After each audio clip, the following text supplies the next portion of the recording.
እንቅድመ ይትፈጠር ዓለም ቅድመ ምፍጣሩ ጀሚሩ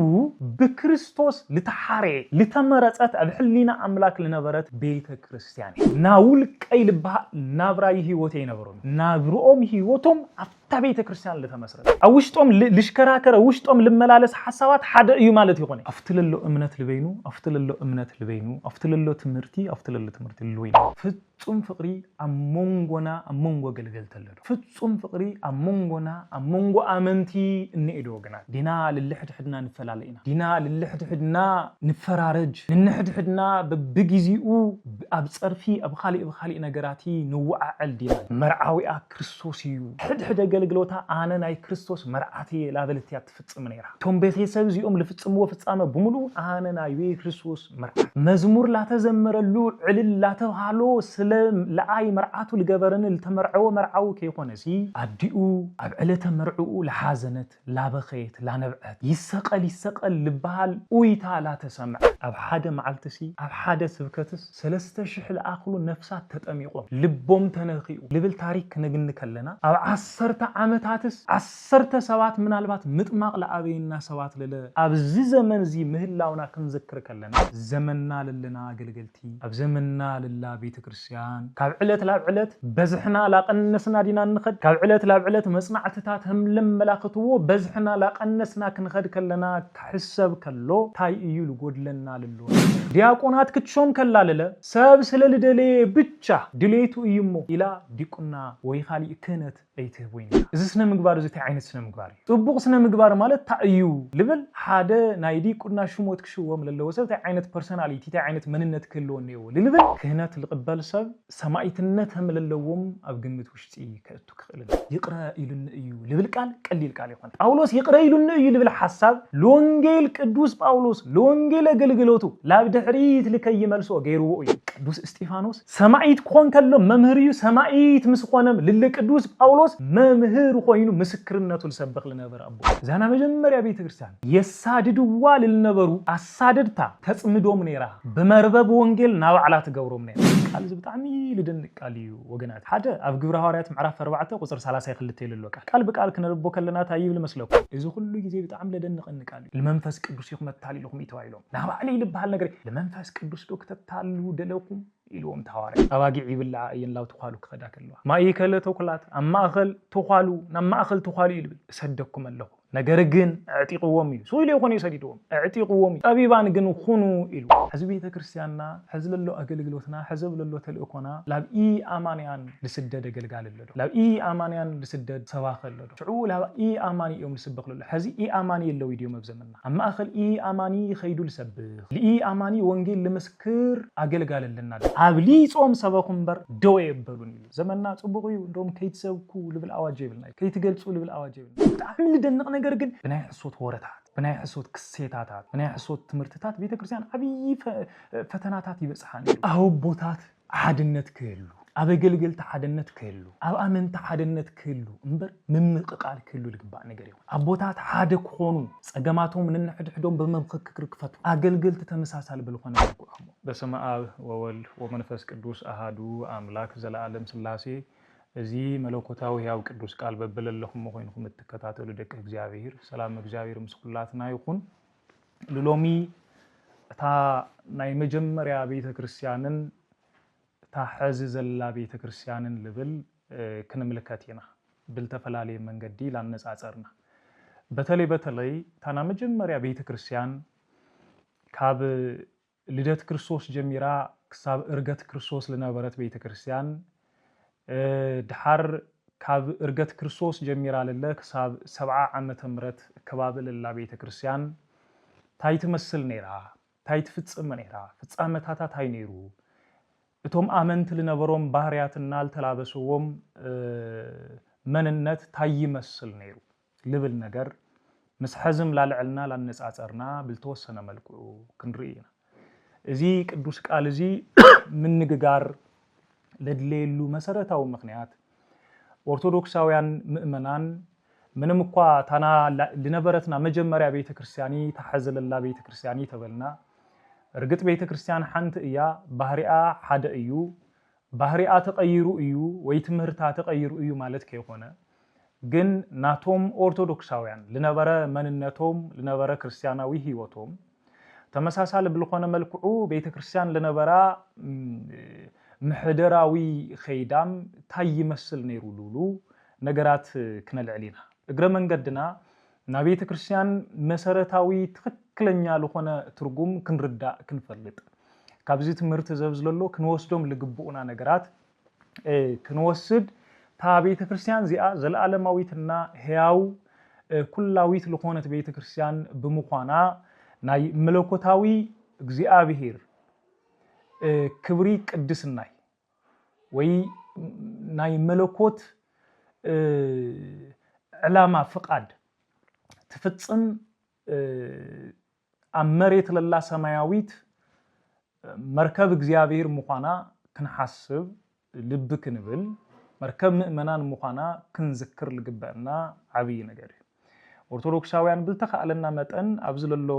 ኸይዲ ክንከታተልሞ ቲ ለድሌና ነገር ልክንወሰድ ይትል ተደለየ መሰረታዊ ሐሳብ أقدم بيلو لقدوسان نبيات تنبيتو لقدوسان حواريات سبكتو لقدوسان ሊቃውንተ ቤተክርስቲያን ምስጢሩ ለገለጸ ቅዱስ እግዚአብሔር ሐዘም ላይ ለኃጢአተኛ ባሪኡ ልናገረሉ ሩታ አንደበት ጥበቡ ምስጢሩ ልከገልጸለይ እዚ መለኮታዊ ያው ቅዱስ ቃል በበለለሁም መኾንኩም ልትሰምዑ መስተውዕል እዝነ ልቦና ለኹላትና ያዓድልና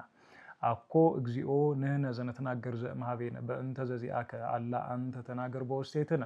አምላከ ቅዱሳን ሉል እግዚአብሔር ንሕና ስለስኻን እናገር ይሆንናይ ነገር ግን ስኻ በዓልኻ ስለገዛ ርስኻ አዋና ኃጢአተኛታት ባሮትካ ሐዲርካ ተናገር አሜን ወገናተይ ታና መጀመሪያ ቤተክርስቲያን ለነበሩ ምእመናን አው ለነበሩ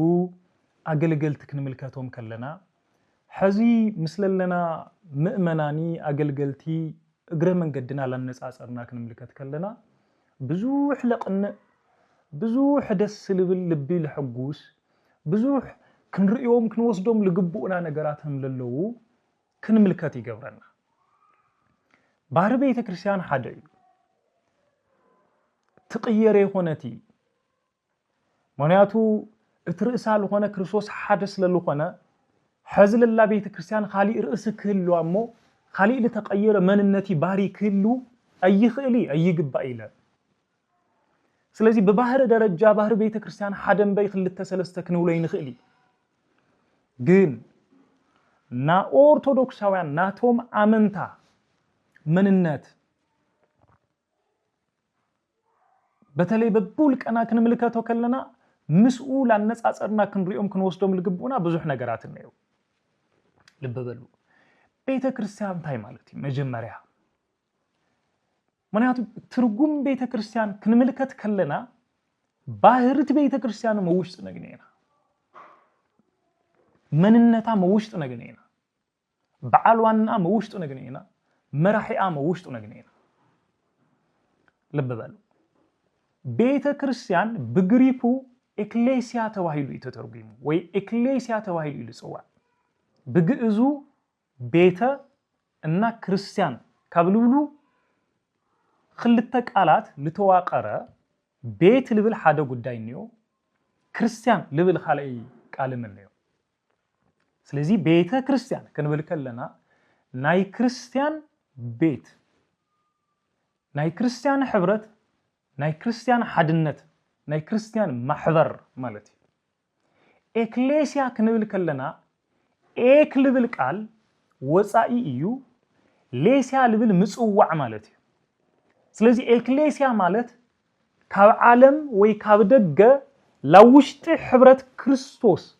لتتصوعو وي لتتصوعت مالتي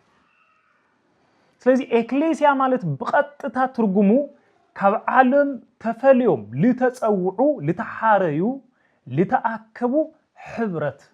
وي محضر مالتي إذا غريكوي هبريو وي إبرايستو كنملكت كلنا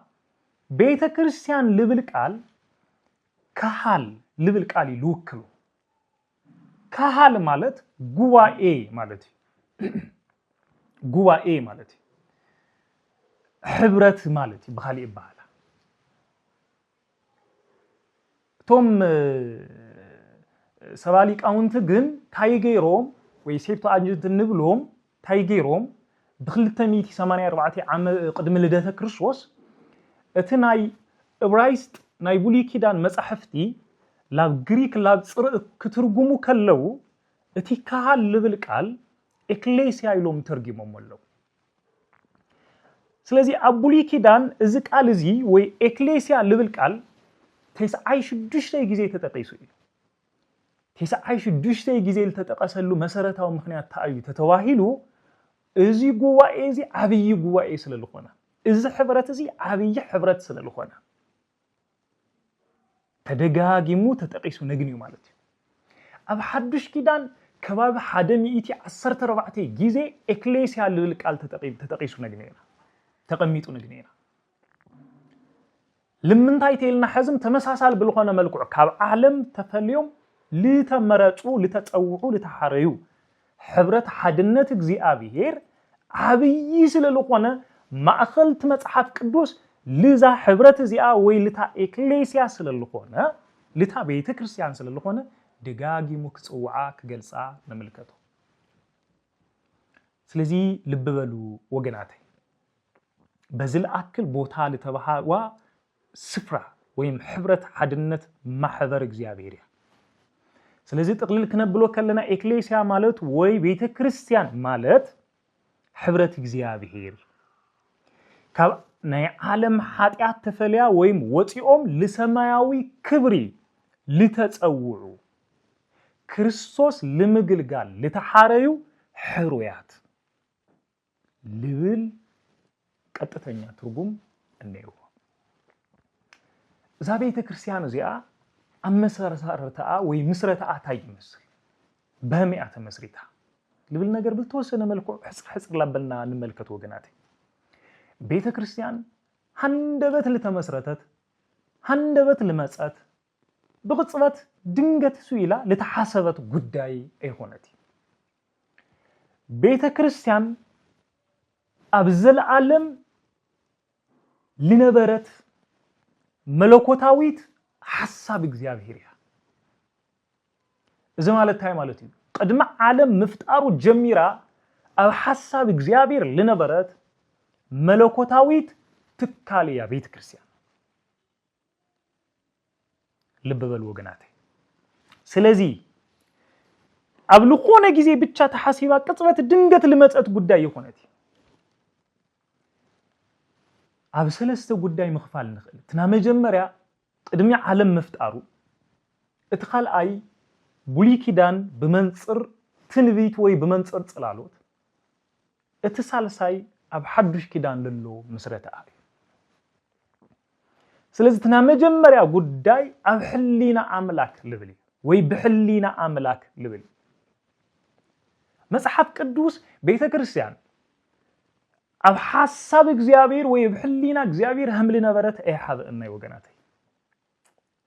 ልበበሉ አብ ኤፌሶን ምዕራፍ 1 ቁጥር 4 ክንምልከት ከለና ቅዱስ መጽሐፍና ህምዚ ይብል አብ ቅድሚኡ ቅዱሳንን ነውርን ዘይብልና ምእንት ክንኸውን ቅድም ምፍጣር ዓለም በክርስቶስ ሐሬና ቅድሚ ምፍጣር ዓለም አብ ቅድሚኡ ቅዱሳን ማለት ሕሩያን ክንኸውን ነውር ዘይብልና ምእንታን ክንኸውን ልብል ለባህሪ ቤተ ክርስቲያን ልገልጽ ቃል እዩ ለዛ ቤተ ክርስቲያን እዚኣ ልውክል መለኮታዊ ኃይለ ቃል ወገናት እዩ ስለዚህ ቅድሚ ምፍጣር ዓለም በክርስቶስ ሐሬና በከመ ሐሬና ሎቱ እምቅድመ ይፍጠር ዓለም ወይም እምቅድመ ይፈጠር ዓለም كما يرسين قدوسان ونصحان بقدمه زنبل نور وتفاقروا يبل لب بلو ስለዚህ እምቅድመ ይተፈጠር ዓለም ቀድመ መፍጠሩ ጀሚሩ በክርስቶስ ለተሐሬት ለተመረጸት አብሕሊና አምላክ ለነበረት ቤተ ክርስቲያን ስለዚህ ቀድመ ቢላም አብሕሊና አምላክ ኔራ እዚ ማለት ታይ ማለት ይተልና እግዚአብሔር ለሰብክ ፈጥሮ ከሎ ለበይኑ ክነብር ለይሆነሲ አውሽጢ ቅዱስ ሕብረት ክነብር ፈቃዱ ስለልኾነ እትልፍጠር ወድሰብ እት ቅዱስ ሕብረቱ ለአቀዲሙ أب حلينا أملاك نيروي ويلا لا اتلفتر سب مسرتا بيت كريستيانو هنصت بيت كريستيانو جمارو بيت كريستيانو محبر بيت كريستيانو وي امنتو أب حلينا أملاك أقدمو لنبر أيو مالتنا أي وقناتي سلازيتنا مجمريا قداي بحلينا أملاك بيت كريستيان نيرايا البلي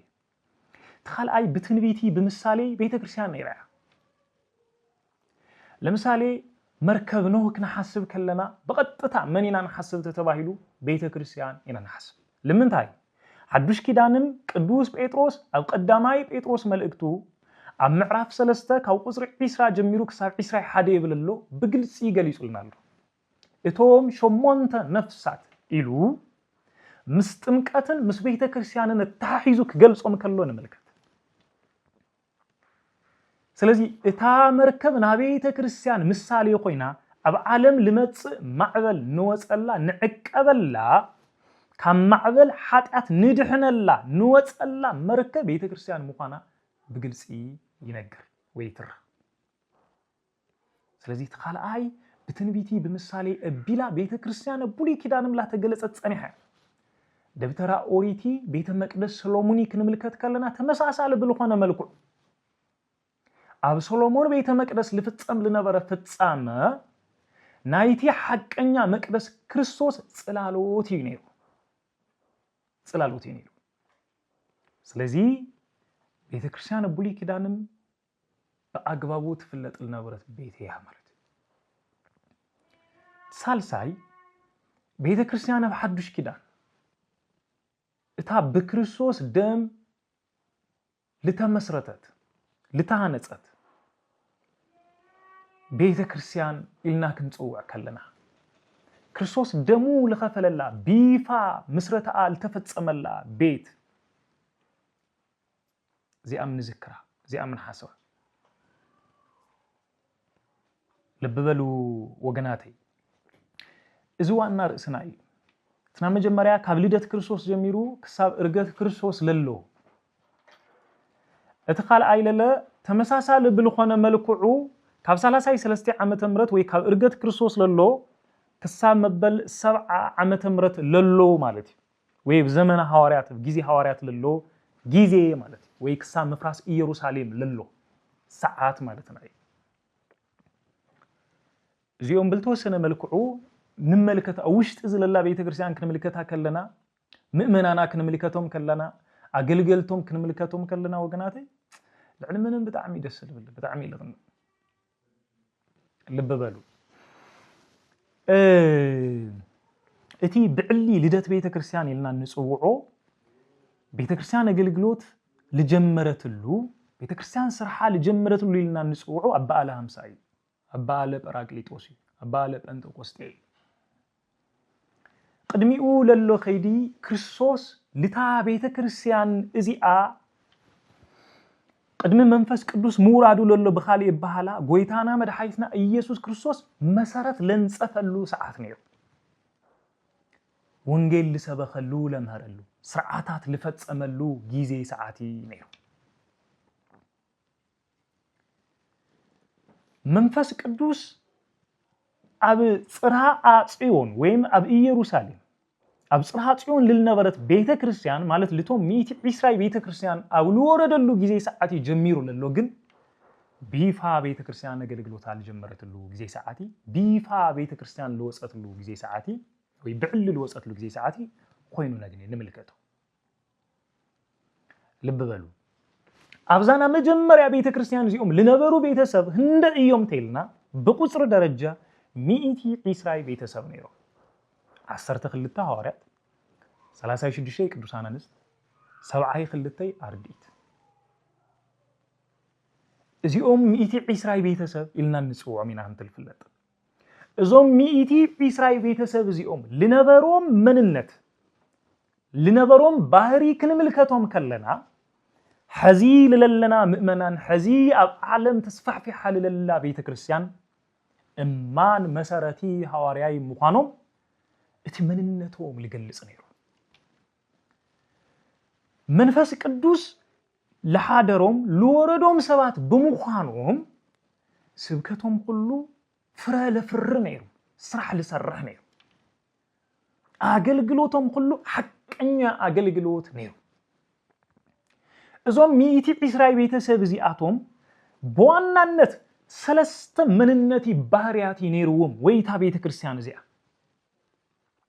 تنام جمريا ጉዳይ ታዩ ተተዋሂሉ ቃል አምላክ ብልግባ ልፈልጡ ለማሃሪ ነይሮ ሚቲ ኢስራኤል ቤተክርስቲያን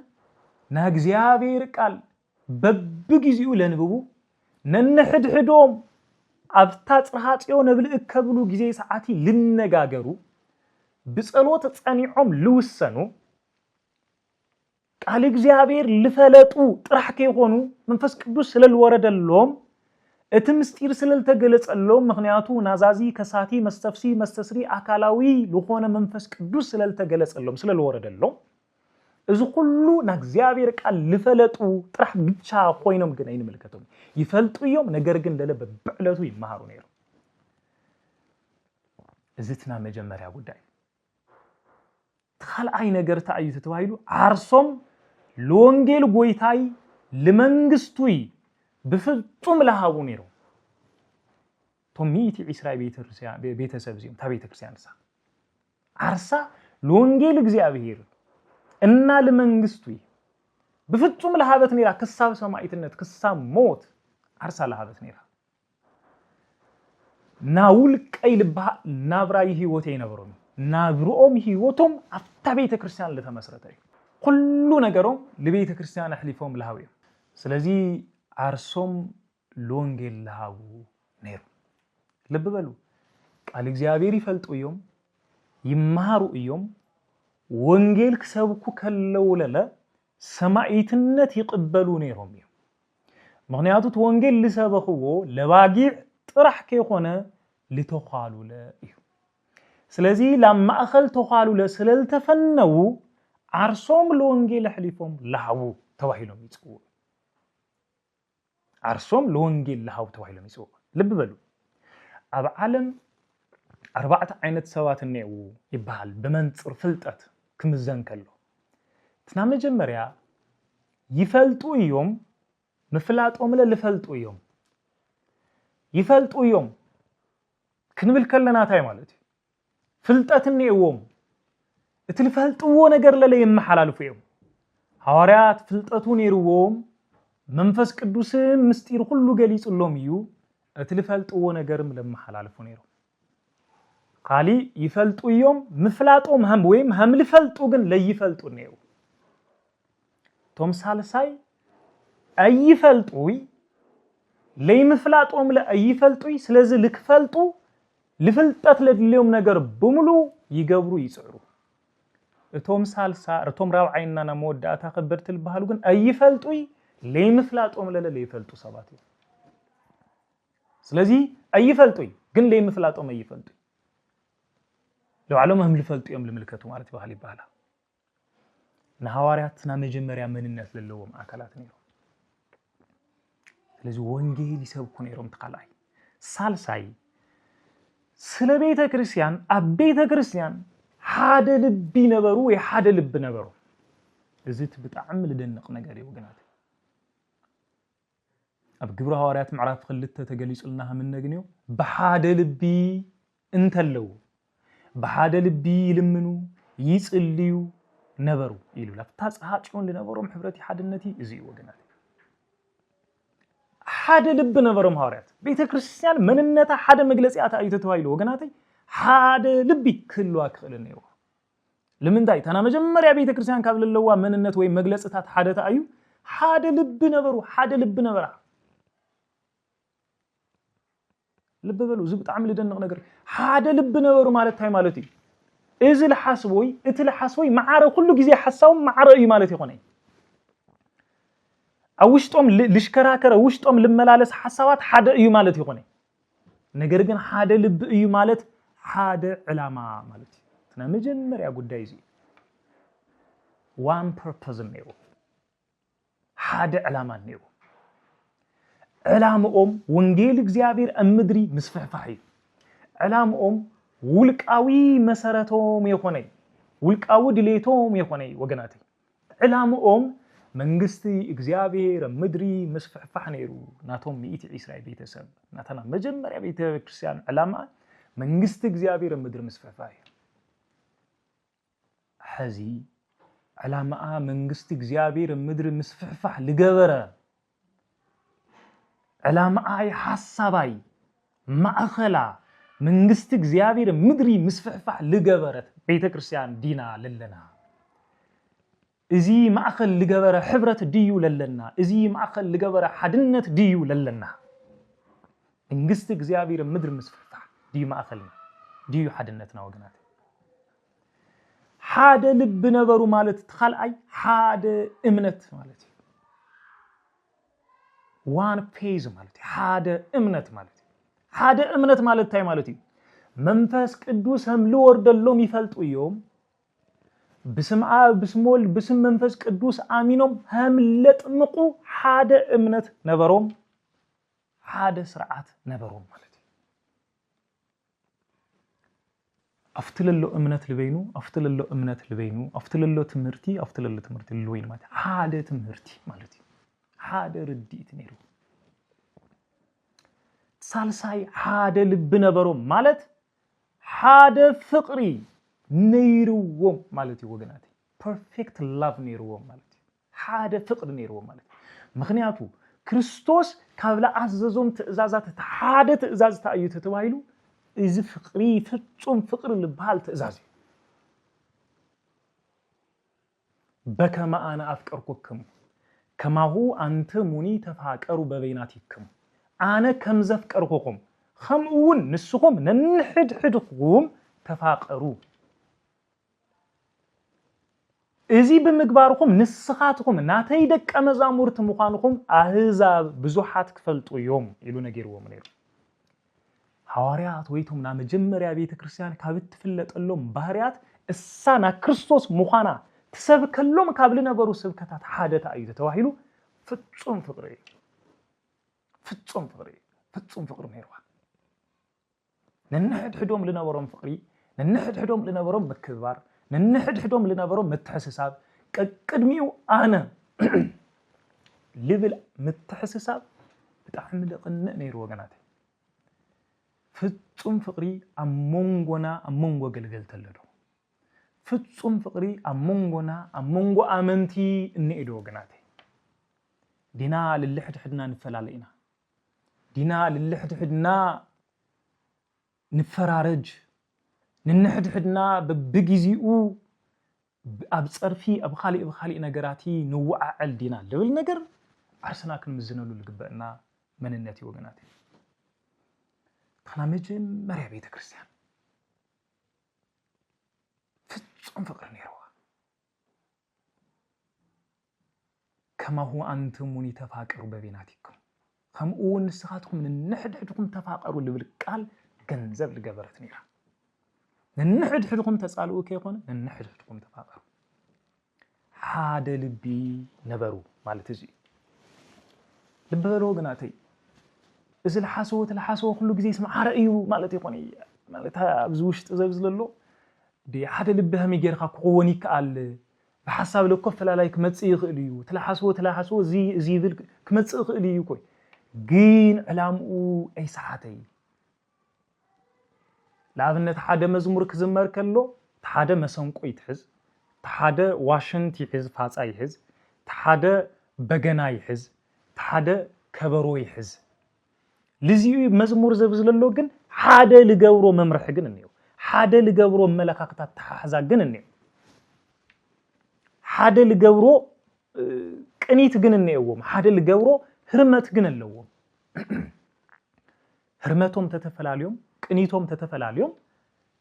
መዝሙር ኮነ ይኽሊ ጽቡቕ ጣዕም ከምጽእ ይኽሊ ሓደ ኮይኖም ለተፈላለየ ድምጽ ኮ ኢለለዎም ለተፈላለየ ናተ ጣዕሙ ለተፈላለየ ግን ሓደ ልገብሮም ለኩሎም ማእኸል ልገብሮም ነገር ግን አለው እዚኦም ኩሎም ተዋሂዶም ሓደ ለኾነ ጣዕም ሓደ ጽቡቕ ነገር هملنጡ ሁሉ ሐዋርያት ለተፈላለየ ጸጋ ለተፈላለየ ተሐሳስባ መለኻኸት አቋታለዎም ነገር ግን ኣብ ትሕቲ መሪሕነት መንፈስ ቅዱስ በምንባሮም ነገር ብሙሉ ልጥቕለላ ምንታይ እዩ ላብ ክብርታ ቤተ ክርስቲያን ላብ ጥቕምታ ቤተ ክርስቲያን ላብ ፍቕርታ ቤተ ክርስቲያን ላብ ሓድነታ ቤተ ክርስቲያን ልተጠቕለለ ነይሩ ኣብ መሪሕነት መንፈስ ቅዱስ ልተመርኮዘ ልተደገፈ ብምዃኑ ስለዚ ሓደ ልቢ ነበረት ሓደ ልቢ ነበሩ ተዋይል ተገሊጹና ስለዛ ቤተ ክርስቲያን እዚኣ ወገናት ብሓፈሻ እዛ ቤተ ክርስቲያን እዚኣ ዓለም መስራ ቤታ ጌራ መንግስት እግዚአብሔር ኣብ ምድር ተስፋሕፍሕ ልነበረት ቤተ ክርስቲያን ነይራ እቶም ቤተሰብን እማን ሐዋርያት ነይሩ እማን ሰበክት ነይሮም እማን ደቀ መዛሙርት ነይሩ ናይ እማን ናይ ሓሾት ናይ ሸፈጥ ይኾነ ናይ እማን እሱል ተላበሱ ነይሩ ወገናት ልብ በሉ ፈተና ስለለይ ነበራ ብዙሕ ነገር ስለለይ ጋጥማ ኣይኾነታ ቤተ ክርስቲያን ብደም ክርስቶስ ልተመስረተ እያ መርዓዊኣ ክርስቶስ እዩ ሕድሕድ አገልግሎታ ኣነ ናይ ክርስቶስ መርዓቲ ላበልትያ ትፍጽም ነይራ ቶም ቤተሰብ እዚኦም ልፍጽምዎ ፍጻመ ብምሉ ኣነ ናይ ክርስቶስ መርዓቲ ክርስቶስ ብዕለተ ዓርቢ ብ33 ዓመተ ምህረት በወርሒ መጋቢት ኣብ 27 መዓልቲ ወይ ብ27 መዓልቲ ብዕለተ ዓርቢ ቀራንዮ ጎልጎታ ኣብ ልባሃል ካባ ደሪቡ ከይኾነሲ ጥርሑ ወጢኡ መርዓቱ ገይሩኒ ኣክሊል ዘውዲ ደፊኡ ከይኾነሲ ናዕሾኽ ኣክሊል ኣብ ርእሱ ተጎንጊኑ ርእሱ ተበሲዑ ደም ካብ ርእሱ ጸረር ኢሉ ላፈሰሰ ናይ ባዕሉ ገይሩኒ እዩ መርዓቱ ገይሩኒ እዩ መዝሙር ላተዘመረሉ ዕልል ላተባሃሎ ስለ ለኣይ መርዓቱ ልገበረኒ ልተመርዐዎ መርዓው ከይኾነሲ ኣዲኡ ኣብ ዕለተ መርዑኡ ለሓዘነት ላበኸየት ላነብዐት ይሰቀል ልበሃል ኡይታ ላተሰምዐ ኣዕርክቱ ዓጂቦሞ ከይኾነስ ኣዕርክቱ ርሒቆሞ ኣብ ዙፋን ኣብ ጽቡቕ ወንበር ተቐሚጡ ከይኾነስ ኣብ መስቀል ተሰቂሉ ብደሙ ልገዘአኒ መርዓቱ ልገበረኒ እዩ ስለዚ ኣካል ክርስቶስ እየ ካብ ርእሰይ ካብ ክርስቶስ ክፍለእ ይኽእል ኢላ ትመላለስ ለነበረት ቤተ ክርስቲያን እያ ኣነ ናይ ክርስቶስ መርዓቲ መርዓቱ ለክርስቶስ ላበለት ትእውጅ ነይራ ትሰብኽ ነይራ ሓደ ልቢ ነበራ ልብ በሉ ኣካል ክርስቶስ ነበራ ካብ ጎድነ ኣዳም ሔዋን ህምል ተፈጠረት ሁሉ ብዕለተ ዓርቢ ካብ ልተሰቀለ ክርስቶስ ጎድኑ ብጦር ካብ ልተወግአ ክርስቶስ ካብ ጎድኑ ካብ ልፈሰሰ ደሚ ማይ ልተመስረተት ወይ ልተፈጠረት ልወፅአት ቤተ ክርስቲያን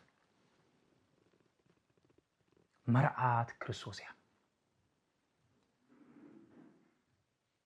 በከማ ኣፍቀራ ክርስቶስ ለቤተ ክርስቲያን ወመጠወ ርእሶ በእንቲኣ ክርስቶስ ለቤተ ክርስቲያን ከምዘፍቀራ ዓርሱውን ኣሕሊፉ ከምዘሃባ ተባይሉ ቅዱስ ጳውሎስ ኤፌሶን መልእክቱ ከም ልነገረና ዓርሱ ኣሕሊፍ ይብዋይ ስለዚህ እሱ አዳም ታቤተ ክርስቲያን ሔዋን ኮይኖም ሓደ አካል ወይ ከውኑ ክልኤሆም ሓደ ስጋ ተባይሉ ለሰብኣይ ሰበይቲ ከም ልንገረሎም ቤተ ክርስቲያን ክርስቶስን ሓደ ስጋ ሓደ አካል ተባይሎም ይጽውዑ ሓደ አካል ተባይሎም ይጽውዑ ልብ በሉ እዚኣ መርዓት ክርስቶስ ተባሂላ ትጽዋዕ ወገናተይ ስለዚህ ልብ በሉ እዛ ቤተ ክርስቲያን እዚኣ ታይ ዓይነት መንነትና ታይ ዓይነት ህይወት ታይ ዓይነት መምልላስ ነይሩዋ ክንብል ከለና ተወሰነ ነገራት ምንጥቃስ ንኽእል እና መጀመርያ ታ ቤተ ክርስቲያን እዚኣ ታ ሕብረት እዚኣ ካብ ኣይሁዲ ካብ ኣህዛቢ ብዙሓት ምእመናን ተጥምቕ ነይራ ለምሳሌ ኣብ ሓደ መዓልትሲ ኣብ ሓደ ስብከትስ 3,000 لآخلو نفسات تطميقهم لبوم تنخيو لبل تاريخ نجن كلنا أو 10 عامتاتس 10 سوات من البات مطمق لأبينا سوات للا أبزي زمن زي مهلاونا كنذكر كلنا تيسمعنا ذهبي تكرسيان زي أب حدا معلت سبكتا 3,000 مؤمنان تطمق نيرا توايل تقليس الله زمننا للنا قلقلتي أب زمننا لله بيت كرسيان آمنتي لابزحت لا تمقت ديات تخد ويس توم لنبروا آمنتي تقنس ارقتيو أبروا عاف 8 معلتي كل جزء ببعلتو بيت كرسيان تطمقيا ببعلتو بيت كرسيان لاب حدنت كريستوس لاب حبرت مؤمنان بزحات حصانات تتصمبريا تقبليا تكاتتيا ነገር ግን ለለ ብዙሓት በርዋዓ በ8 ማዓልቶም ለተጠመቁ ለክሕዱ ምእመናን ህምለለውና ክንርስዕ ይብልናይ ናዚ ምኽንያት ውድቀት ታይ እዩ ኢልና ክንፍትሾ ክንሓስቦ ልግበአና ነገር ካብ ዕለት ላብ ዕለት በዝሕና ላቀነስና ዲና ንኸድ ካብ ዕለት ላብ ዕለት መጽናዕትታት ህምለም መላኽትዎ በዝሕና ላቀነስና ክንኸድ ከለና ክሕሰብ ከሎ ታይ እዩ ልጎድለና ልሎ ነገር ኢልና ክነስተብህ ልብ ክንብል ልግበአና ነገር ይወገናል ስለዚህ ካብ ህዝብን ካብ አይሁድም ካብ አህዛብም ብዙሓት ደቀ መዛሙርት ተፈርኔራ ታቤተ ክርስቲያን እዚኣ ኻሊ ታቤተ ክርስቲያን እዚኣ ስልጣነ ክህነት ትህብ ኔራ ለምሳሌ ናይቶም 7 ዲያቆናት ሹመት እንመልከቶ علاماتهم شوعات دياقونات تاينيرو ناموشامهم علامو تاينيرو تيلنا وانجيل لمسفع فاحي لبالو زابي تكريستيان السا دياقونات كتشوم كلا وانجيل منتان كسفحي لا دياقونات تشوم نيرا دياقونات كتشوم كلا للا ساب سلالدلي بتشا دليتو يمو إلى ديكونا ويخالي كانت أيتهوينيرا أب كل علامة منفس قدوسي وانجيلي لتمسرته شومة نيرو لببلو وانجيل لك صفحة شو حتى دياقونا تقميت نحنا وانجيل እግዚአብሔርና كنسبق لنا بي أما أدي كندكم مو ما أدي كنبل كلنا وانجيل እግዚአብሔር كزنقع يبلوي لبل علامة ينيرو تنا مجمريا ጉዳይ እቶም ዲያቆናት እዚኦም ክሽወሙ ከለው ታቤተ ክርስቲያንሳ ለቀመጠቶም መምርሕታት ነይሮ ለቀመጠቶም መስፈርትታት ነይሮ ወገናት እርግጥ ይሐዝም ቶም መስፈርትታት ሶም የለውይ ማለት ይሆነ ግን በአግባቡ ዲዮም ልፈጸሙ ማእኸሎም ልገብሩ ዝድዩ ተተዋይሉ ግን ናብዙሓት ጥያቄ ልብ በሉ መለክዕታት ነይሮም ትና መጀመሪያ መለክዕት ሃይልብል ነይሩ መስለኩም ወገናተይ ጽቡቕ ስነ ምግባር ለለዎም ወይ በስነ ምግባሮም ለተመስከረሎም ይብል ግብረ ሐዋርያት ምዕራፍ 6 ቁጥር 3 በስነ ምግባሮም ለተመስከረሎም ማለት ታይ ማለት እቲ ህዝቢ እገለ ስነ ምግባሮም ጽቡቕ እዩ كم مجمريا جميروم أب حبرتنا أب كبابينا كعبي كلو بخمس عينة من قد العبي يوم مو إلو لمرجعهم نيرو مالتي سلازي إنك الدوس استيفانوس كشوامو كلو كمرزو كلو تنا مجمريا ملكعيو تأيو تتواهيلو تبوق سنة مقبار بتهزبي لتمسكر اللهم إذا سنة مقبار زي كدوس باولوس تا عينة سنة مقبار يلبل أب قدامي تيموثيوس ملئكتو معراف 3 قصر 8 بسفحو غليصو له إذا سنة مقبار زي تا عينة سنة مقبار صبوق سنة مقبار مالت تأيو لبل حدا نايدي كنا شموت كشوم للوسب تا عينة بيرسوناليتي تا عينة مننت كلو نيو لبل خمسي لي يقلصو دياقونات يبلمو مستوعلتي يبل حدا مستوعلتي كونو كخللو يقصلمو قالوم ليلو አውጡ ለይጠልሙ خلت ملحس ليبلو مالتي هم تلبى أملاك قدوس داوود لقالته مستل يبزحو يبل مستل يفتو ليبزحو ليسخرو بسوس مستنت ليتحزو مستت ليست يوم زي خونخو زي خونخو ليبلو مستل يبزحو ليسخرو مالتي يقتلمو هرفان ገንዘብ ላይ ብሎ ወንጌል እግዚአብሔር በገንዘብ ክልውጡ ክሸጡ ለደሊው ሰባት ስለነበሩፍ ተሰመንሱ ጸጋ እግዚአብሔር በገንዘብ ከቀይሩ ለደሊው ለነበሩ መናፍቃን ስለነበሩ በተለይትና መጀመሪያ መናፍቅ ተዋይሉ ጽዋ ህምን ሲሞን ልበሉ ሰባት ስለነበሩ ሲሞናዚን ናይ ሲሞን መንነት ሲሞናዊ ባህሪ ከይህሉ ገንዘብ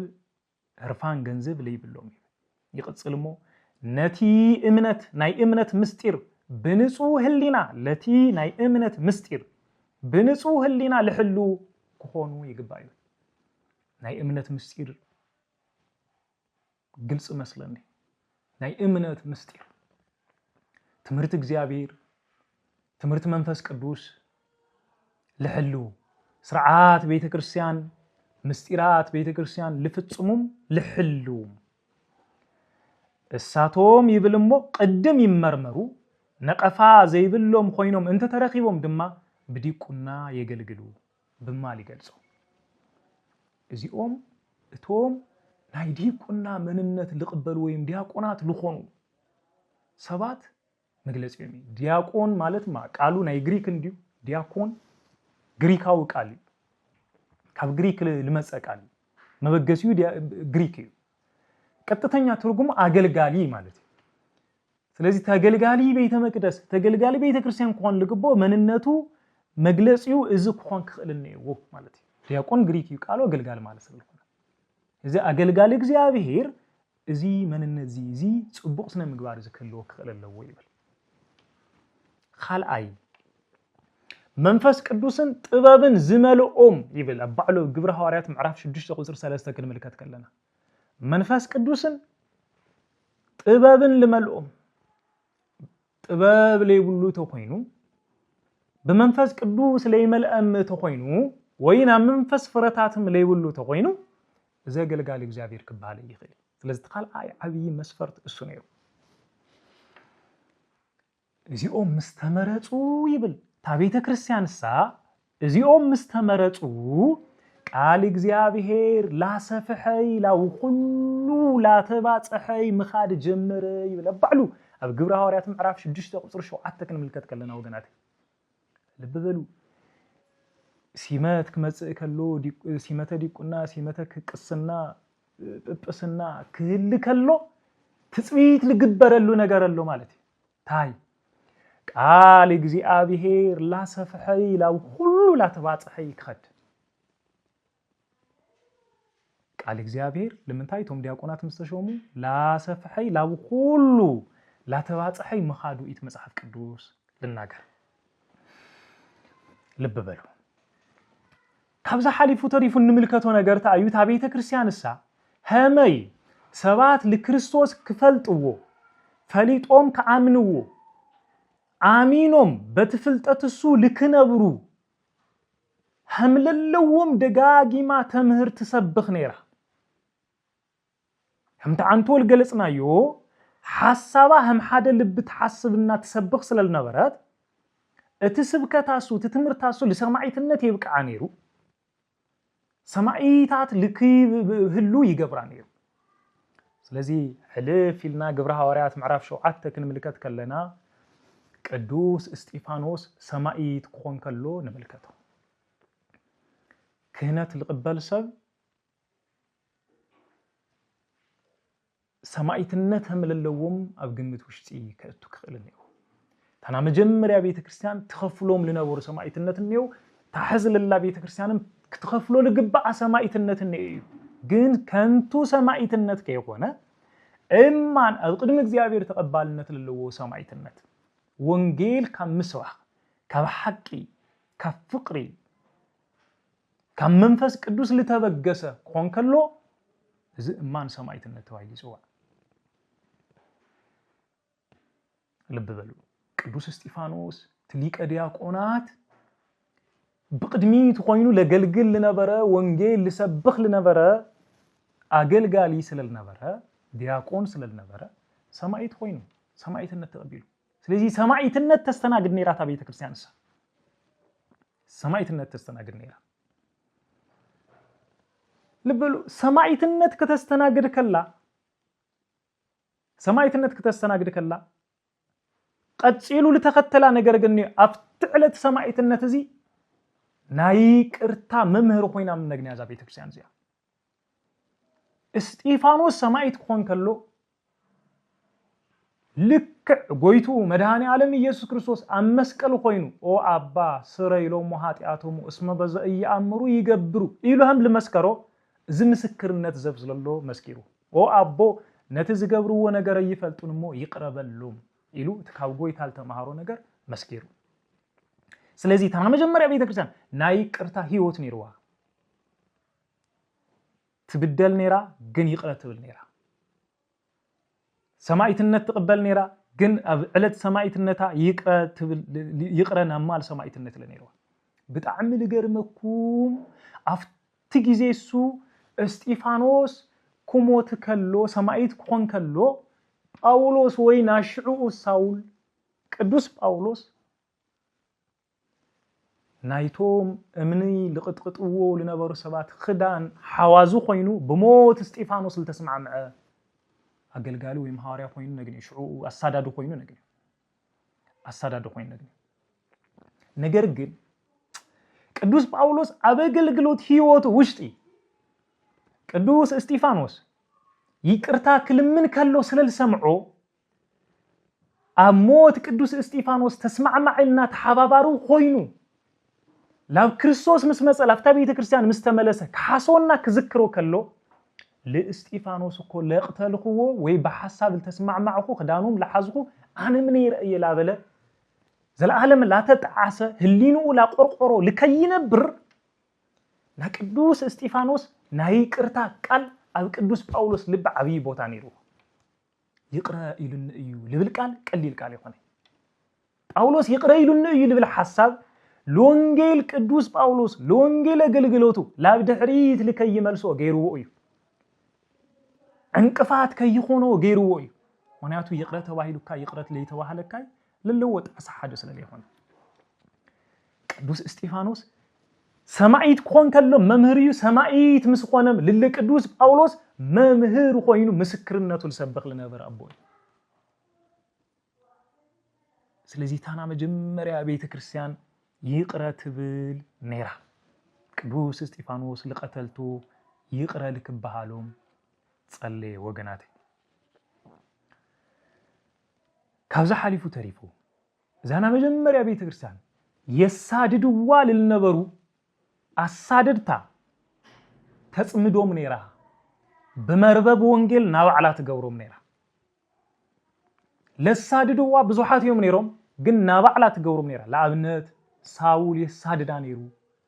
ቅዱስ ጳውሎስ የሳድዳ ነሩ ናይ ባዕላ ግን ገይራቶ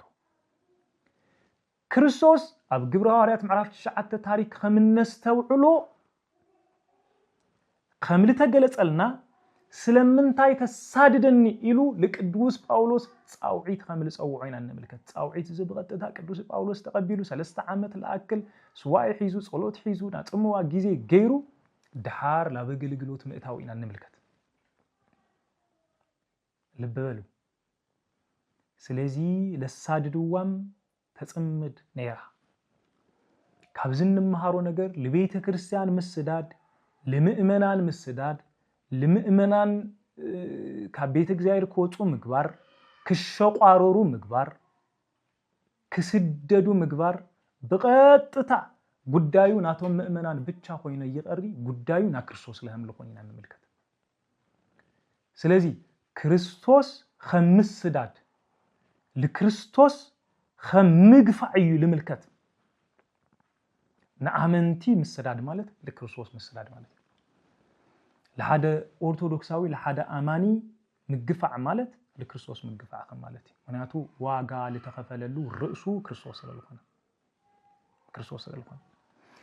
سلازتا بيته كريستيان سا ባህሪያ መግለጽያ ታይኔሩ ተልና አሳዳድነት ከሆነስ ወገናተይ ሐቋፍነት ነው ተሐቁፍ ነራ ጸዋዒት ነራ ይቅረብማል ናባዕላት ገብሮም ነራ ተጽምዶም ነራ ቤክ ተሳድድ ሓደ ማዓልቲ አይን መልከታይ ታቤተ ክርስቲያን እዚያ ካብዛ ሐሊፉ ተሪፉ ታቤተ ክርስቲያን እዚያ ቅዱሳት መጻሕፍቲ ተጽሕፍ ነራ ተስንድ ነራ ምስባኽ ብቻ ይሆነ መጻሕፍትም ተጽሕፍ ነራ حواريات يكونوا أرديت قدوسات مصحفتي يصحفوا نيرهم حز أبيدنا للو قدوس مصحف حز أبيدنا للو وانجيل شعول نبرو حوارياتي أرديتي لصحفوا مصحفي سلازي تسند نيرها حد في الصامتات زي وغناتي حزي لابللنا امنتي حزي لابللا بيت كريستياننا نمصيو بغيزي حز لابللا بيت كريستيان بزمن حز لابللا بيت كريستيان نمصيو ልብ በሉ እዚ ሁሉም ነገራት ዚአቶም ይፍጸሙ ነይሮም ታቤተ ክርስቲያን ሳድ ሓደ ጽቡቕ ፍጻመታት ካብ ልነበራ ለሕብረታ ለምስብሳ ዓብይ ፍጻመታት ካብ ልነበራ ህንጻ ቤተ ክርስቲያን ወይ መካነ ቤተ ክርስቲያን ኣብ ፊልጵስዩስ መምስራት አዩ መናጻም ካብቶም ልፈጸመቶም ፍጻመታት ማእኸላት ኩረታ ምእመናን ነይሮም ግን ህንጻ ቤተ ክርስቲያንም ተሃንጽ ነይራ ቶም ምእመናንሶም ስርዓት ቤተ ክርስቲያን ምስጢራተ ቤተ ክርስቲያን ለፍጽሙሎም ፍጻመታት ለጽልዩሎም አባይቲ ወይም ቤተ መቅደስ የድል ስለነበረ ይፍጸም ነይሩ እዚ ግን ትኩረቱ ማእኸሉ ኣብ ክልቶም አመንቲ እምበይ ኣብ ክልቱ ህንጻ አይነበረ ኣብ ክልቶም አመንቲ እዩ ነይሩ ማእኸሉ መሰረት ልገብርት ህንጻ ልቶም አመንቲ ልገብር አመንቲ ላጠፉት ህንጻ ክስራሕ ወይም ህንጻ እንት ንግበር ይሆነ እዩ ማእኸል ተመሰረት خالي እታ ቤተ ክርስቲያን እዚኣ በጣም ለገርም መልኩዑ ጠንካራ አመንቲ ነይሮም ጠንካራ ምእመናን ነይሮም ጠንካራ አመንቲ ምእመናን ልክህሏ መሰረት ለሆኖ ታዩ ተተባሂሉ ወገናተይ መንነታ ለወንጌል ለነበራ ጥንካሬ ቦታይ ስፍራ ኢለ መላእክት ከምኒ ቅዱስ ፖሊካርፐስ ለበሉ ምእመናን ነይሮም በብዙ ሰማዕትነት ለሐለፉ ላበና በስቲል ተደርበዩ ላበሐውል ተደርበዩ በፍራስ ለተጎተቱ አብካሻ አብተረሽዋ እትዮም ለባህር ለተወርወሩ አብሐጺ ብረት አልጋ ጌሮም በታህተ ሐዊ ላንደዱ ለተቃጠሉ ብዙ ሰማዕትነት ለከፈሉ ጠንካራ ምእመናን ነይሮም ከሳሞት ለቤተ ክርስቲያን ለተአመኑ ምእመናን ነይሮም ስለዚህ ዛቤተ ክርስቲያን ዚያ ጠንካራ ነይራ ማህበራው ናብራ ዛቤተ ክርስቲያን ዚያ ታይመስል ነይሩ ተልና ብልተወሰነ መልኩ እንመልከቱ ናዛ ቤተ ክርስቲያን ዚያ ናብራአ ታይመስል ነይሩ ማህበራዊ ወይ ክርስቲያናዊ ናብራአ ታይመስል ነይሩ ማህበራዊ ናብራ ክርስትና ወይ ማህበራዊ ናብራ ክርስቲያን ታይመስል ነይሩ ተልና መጽሐፍ ቅዱስ ግልጽ ብልሆነ መልኩ ይነግረን እዚ ቃል እዚ በጣም ይልደንቅ ቃል እዩ ወገናቴ ሓደ ኣብ ግብረ ሐዋርያት ምዕራፍ 4 ቁጥር 32 ይልሎ ቃል በቃል ከነብቦ ከለና ታይብል መስለኩም እቶም ለአመኑ ሁላቶም ይል ቶም ለአመኑ ሁላቶም ይል ሁላቶም ሓደ ልብን ሓደ ሐሳብን ነበሩ እዚ ሁሉ ጊዜ በጣም ለደንቀን ቃል እዩ በጣም ለግርም ቃል እዩ ወገናት ሓደ ልብን ሓደ ሐሳብን ነበሩ ንብረቶም ሁሉውን ናይ ሓባር ነበረ ይልሉ ወገናት ናባዕሊ ይልሉ ነገር ነበረ ናውልቀ ይልሉ ነገር ሁሉ ነገሩም ናታ ቤተ ክርስቲያን ሐናና ሰጲራ ታሪኮም ነስታውሰና ምዕራፍ 5 ግብረ ሐዋርያት ተቀሚጡ ለሎ ታሪክ ተፈጸመው ፍጻመ ቲ ልገበርዎ ነገር ለሐዘን ይነሩ ለማን ይመታሪሎም ለማን ይመሸፊጦም ተልና ለሰበ ይሆነና ሃናንያና ናሰጲራ ታሪክ ለመንፈስ ቅዱስ ይመታሪሎም ይተዋይሎም ፍርቂ እቲ ግራት ፍርቂ እቲ እቶት لبيت كريستيان هيوم فرقوا لبعلهم كقريو بمدلايو مخنياتو شعو نابع علي لبها النجري لمنفس قدوس دكتور تالو دلوكم يلوم تهاريا سلازي تقسيفهم سلازي حد لنبر نجرنا من تأيوتيلنا وجناتي نابع علي لبها النجري نبري نبرتهم لب كيقرا ناتا بيت كريستيان نير ناتا بيت كريستيان نير هذه كوانا نينا كابسب إيرا تاريخ مملكات نقلينا لببلو خلأي تبتعمل لدنق لبلوكم للوخو أب جبر هواريات معرف خلتها كاو قصري 4 جميرو كساب 4 شوعات التقمت نامزحف قدوس قاليو بتعمل قرم بتعمل لدنق ناتانا مجمر يا بيت كريستيان ناتهم امنتي مننت ليغلص لترخ نامزحف قدوس قاليو همزي يبل እቶም ለአመኑ ሁሉም ይብል ሓቢሮም ይነብሩ ነበሩ ለለዎም ሁሉ ከዓና ሓባር ነበረ ይብል ለነበሮም ሁሉና ሓባሪ ነይሩ እሳቶም መሬቶም ጥሪቶም ሸይጦም ንሁላቶም ከከም ዘድልዮ ይመቅልዎም ነበሩ ለለዎም ነገር በሙሉ ሸይጦም ለቶም ቃሎት ከከም ለድልዮም ይኸፍልዎም ይመቅልዎም ነበሩ بب معلتون يبل بب معلتون عبيت مقدس انت قارصو بب معلت بيت المقدس كيف قارصو بحبرات صنيعوم يكبو نبرو بحبرات صنيعوم يكبو نبرو አብ ገዛውቶም እንጀራና ቆረሱ ኸዓ በታሕጓስን በቅኑዕ ልብን አማ እዲስ ሳተፉ ነበሩ ለእግዚአብሔርን የመስግኑ ነበሩ አብ ቅድሙ ሁሉ ህዝብ ድማ موجس نبرو لبل قال بتعمل لدني او كل حزبي افتلا امن لي امن او قدم كل حزبي موجس نيرو منفس قدوس الوردو منفس قدوس الحاضرهم بحق الوንጌል ሊሰብኩ ሰዋት በመንማሮም አብ قدم كل حزبي موجس نبرو ተዋይል ተጻሒፍ እግዚአብሔር ኸዓ ዝድሕኑ ዕለት ናብት ማሕበር ይውስኽ ነበረ ያ በጣም ተገነ ቤተ ክርስቲያን ወገናቴ ሲያብጣም ተናፍቅ ቤተ ክርስቲያን ያ ማንነቶም ክንመልከቶ ከለና ክንሪዮ ከለና مستحزل لنا ሁነታት ክነስተውዕሎ ከለና በጣም ይለድንቁ ልበሉ አብ ቅድሙ ሁሉ ህዝብ ድማ ሞገስ ነበሮም እግዚአብሔር ኸዓ ዝድሕኑ ማለት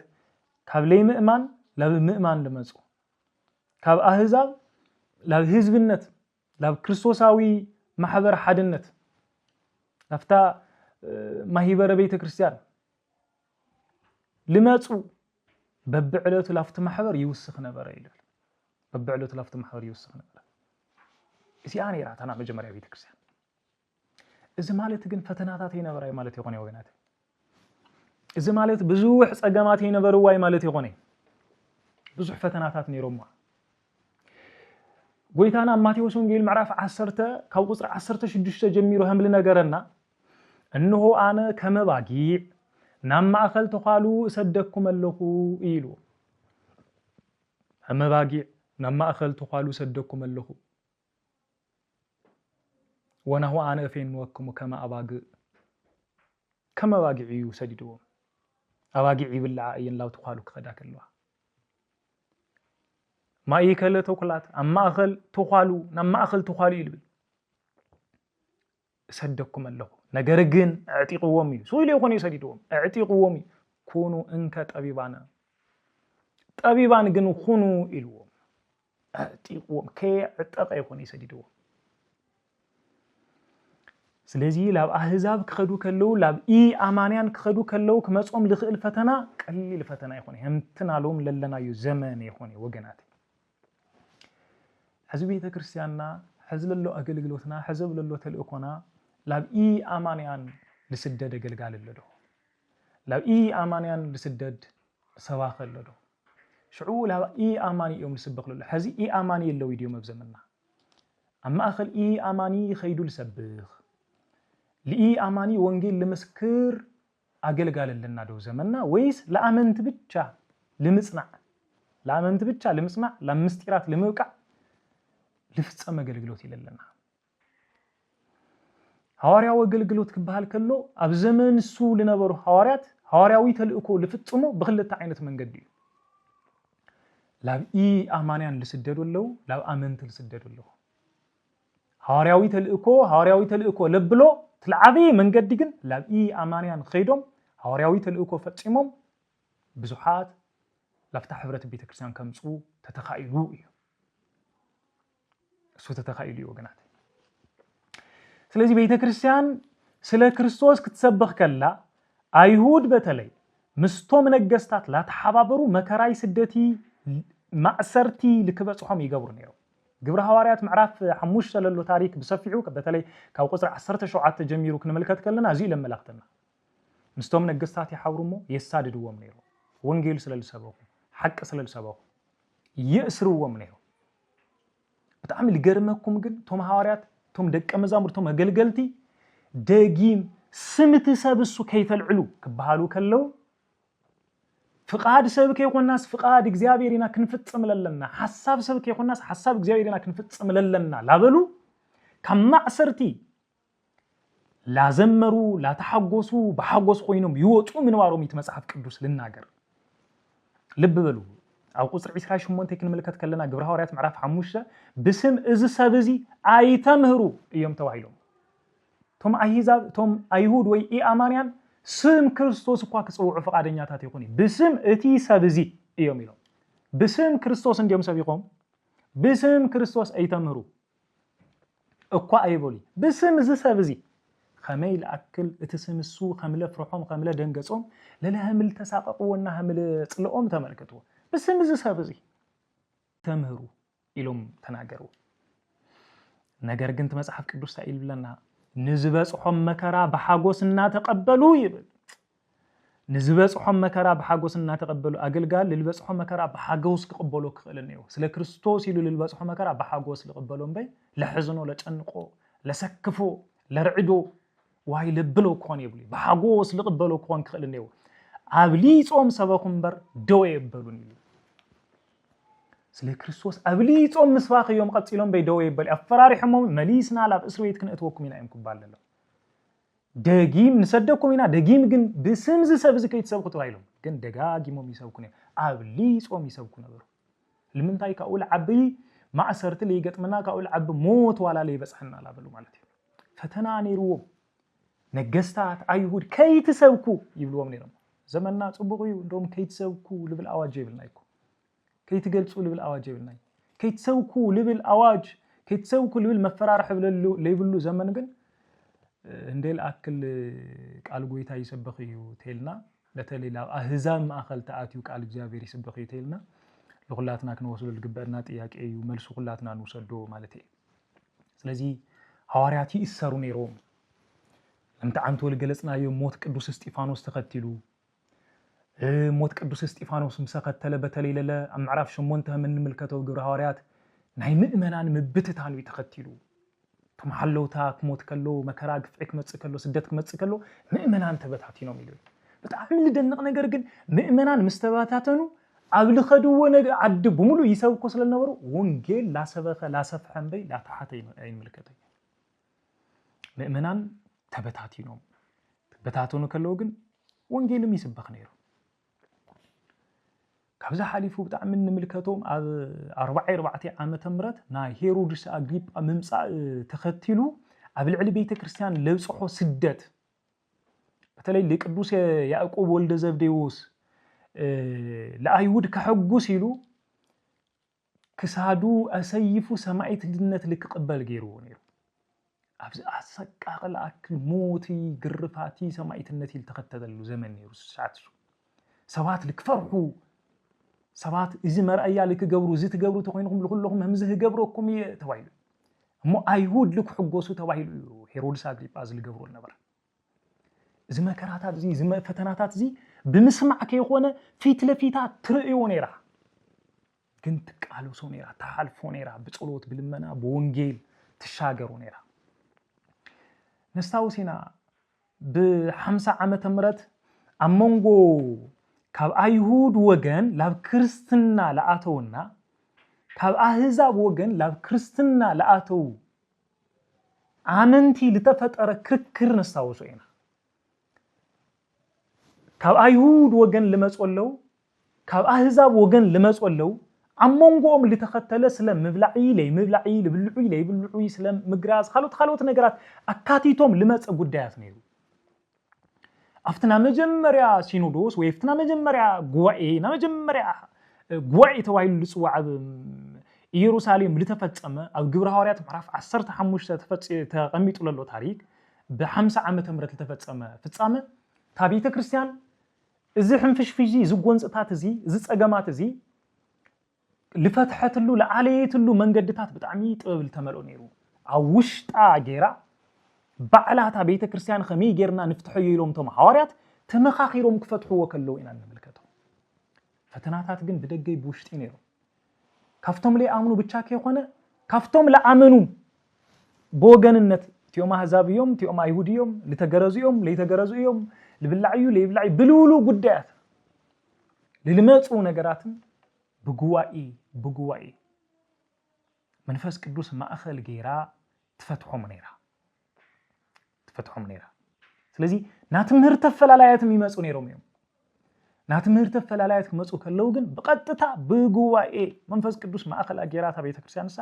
መፍትሒ ተቀመጠ ነይራ በተለይ እንተ አንተ ወልገለጽ ሁልኩም ና ቅዱስ እስጢፋኖስ ሞት ተከቲሉ ናታ ቤተክርስቲያን ምብትታን በጣም ከቢድ ነይሩ ቁጥር 4 ግብረ ሐዋርያት ምዕራፍ 8 ቁጥር 4 ምን እንመልከተው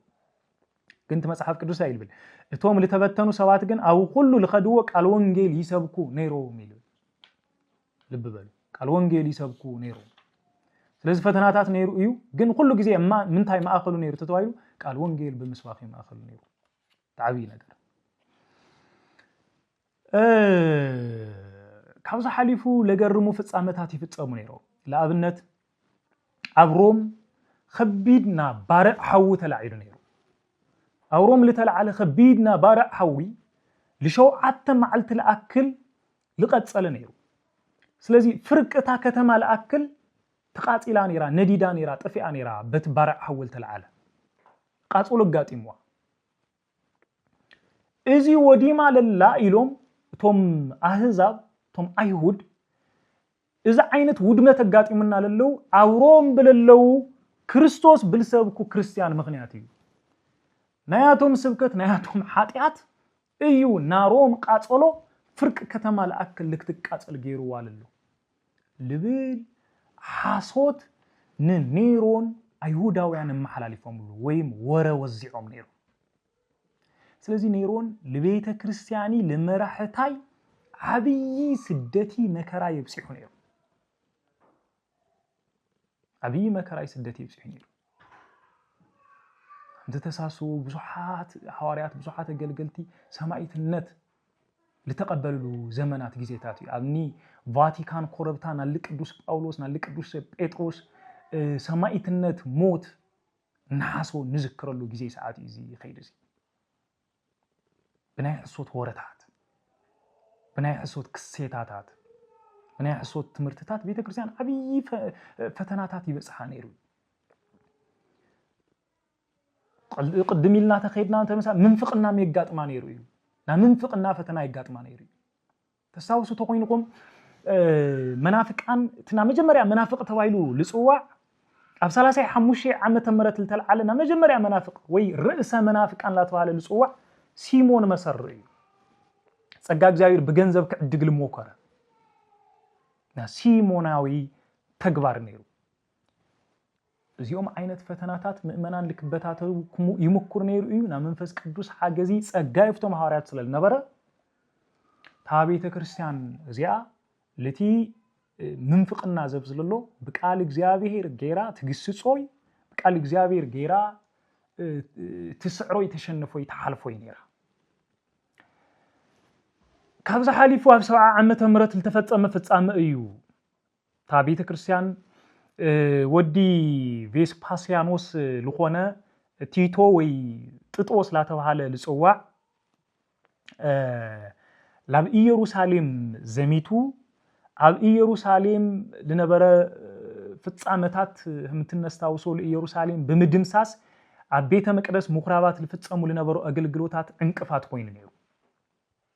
ታና ሶሎሞን ቤተ መቅደስ ለመፍራስም ምክንያት ለሆነ ቲቶ ለባህል ወይ ጥጦስ ላተባለ ቤተ ክርስቲያን ታሪክም ልጽዋዕ ማለት ስለዚህ አብያተ ክርስቲያናት ይቃጽሉ ነይሮም ምኩራባት ይቃጽሉ ነይሮም የሳደዱ ነይሮም ቤተ መቅደስ ምኩራብ ልፍጽም ነበረ ፍጻመታት በሙሉ ልክጥቅዑ ይገብሩ ነይሮም ማለት ቶም ነገስታትም ከይቀረ